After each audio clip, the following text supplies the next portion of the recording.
Since I began eating more cooked vegan foods, I have loved creating delicious meals that are healthy and comforting and made mostly of whole foods. Things like fruits and vegetables and nuts and seeds, grains and legumes. And the most important thing to me with my lifestyle is that regardless of the different types of plant-based foods that I'm eating, I am an ethical vegan and I will always be one. The first has become one of my favorite lunch meals, and it's a homemade pesto topped on whole wheat pasta with toasted pine nuts. It is delicious, cheap, and healthy, made from whole foods, and I have eaten it many days for lunch. It's made with 1 cup of pumpkin seeds, a few cloves of garlic, a couple tablespoons of nutritional yeast, some lemon juice, spinach, and then I picked some basil fresh from our basil plant. I've been trying to grow as many herbs as I can at home so that we can use them in our meals. Then I just blend it up, put it in a container, and sometimes I'll section some out to freeze for eating on a later date. When I first started making this pesto, all I would do is boil up some whole grain pasta, strain it, put it in a bowl, and then top it with the pesto and eat it like that. But I have tried something new that has taken it to a whole new level. What I do is I throw some pine nuts in a pan with a little bit of sea salt, and then I toast up the pine nuts, and adding them on top of the pesto just adds a whole new depth of flavor that tastes so good on this dish. From start to finish, this whole dish only takes about 15 minutes to prepare, but if I already have the pesto in the fridge, then really all I need to do is boil up some pasta and toast the pine nuts.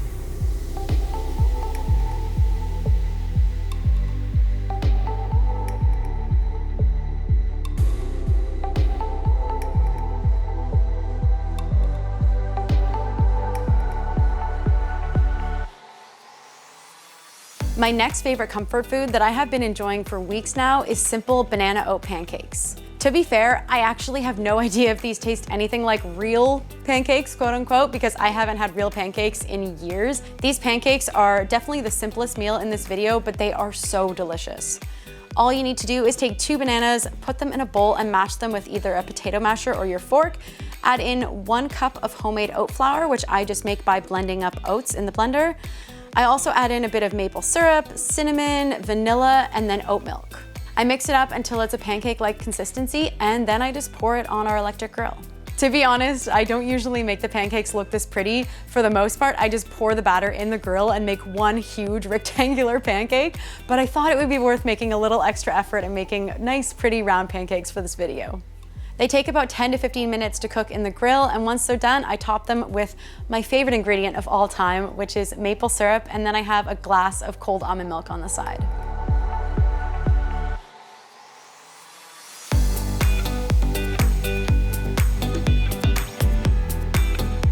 This next meal has definitely become one of my favorites because if there's one thing that Danish people know how to do, it is potatoes. And these are my oil-free mashed potatoes. Now, I love eating mashed potatoes with all the butter and oil. They taste really good, but my stomach definitely does not like that, so I much prefer making these oil-free ones. All I do is take 1 bag of potatoes. I peel the potatoes because I prefer my mashed potatoes to be completely creamy and smooth, so it is definitely worth the effort. Then I just put them in a pot, boil them with some water until they're done, maybe about 10 to 15 minutes. And then I make the cashew cream, which is gonna add the creaminess to the potatoes. All I do is blend cashews and water with a little bit of salt and pepper to make a thin cream consistency.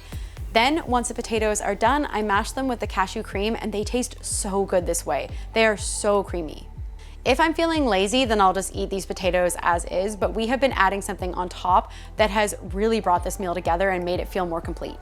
So all I do is chop up some tofu, add coconut aminos, maple syrup, liquid smoke, smoked paprika, garlic powder, onion powder, apple cider vinegar, and then a tiny bit of oil because I find that I have tried to make this without oil and it just doesn't cook up as well. So a small amount of oil really brings it all together. I fry the tofu pieces up in a pan and then put them on top of the mashed potatoes, and it just adds this nice, smoky, flavorful, crunchy topping that is so good on the mashed potatoes. It's definitely one of my favorite dinners to make because we can cook up a huge batch of both the potatoes and the tofu bacon and keep them in the fridge for leftovers. My next favorite comfort food meal from the past week is a little bit lighter, but it's so filling and really hearty and nourishing. And these are smashed chickpea salad sandwiches. It's such a simple dish to prepare, but it has a great texture and flavor. To start, I add 2 cans of chickpeas to a bowl. I mash them up, and then I add in some diced celery, some diced carrot. I take some scallions from our garden and chop those up too. Then I add a little bit of salt and pepper and garlic and onion powder. And then the last ingredient that I add is a homemade cashew mayo that I make. Whenever possible, I always prefer to make my own homemade dressings.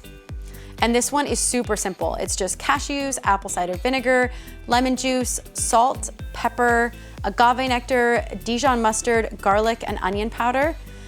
And then I just blend it all together with a little bit of water to make cashew mayo. I mix the mayo in with the chickpea salad and it's so creamy and delicious. Then I just toast up some bread, layer on some lettuce leaves, and then put on the chickpea smash salad.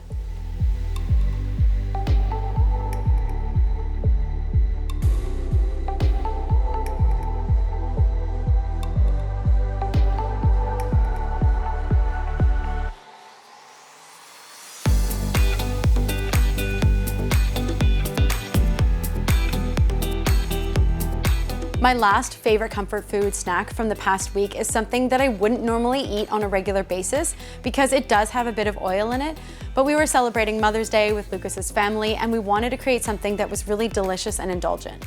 So we made hearty corn muffins. I personally love the flavor of cornbread, but I cannot handle the texture. The grittiness just gets to me. So instead, I make my corn muffins with corn flour instead of cornmeal. These are super simple. They just take gluten-free flour, corn flour, raw cane sugar, baking powder, a little bit of oat milk, and then I used a mixture of vegan butter and rapeseed oil. I mixed it together with a spoon and then poured the batter in a muffin tin and just baked them for 20 minutes. I know a lot of people hate the word moist, but these muffins are really soft and moist. And they're delicious, topped with vegan butter and maple syrup, and most times I just have them with maple syrup.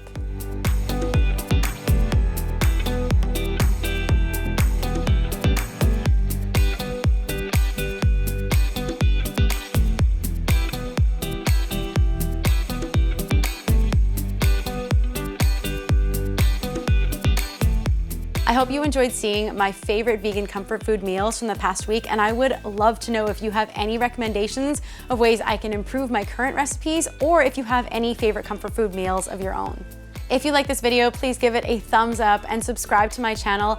And if you want to support the work I do, you can check out my Patreon, which is in the link below, and I will see you guys next time.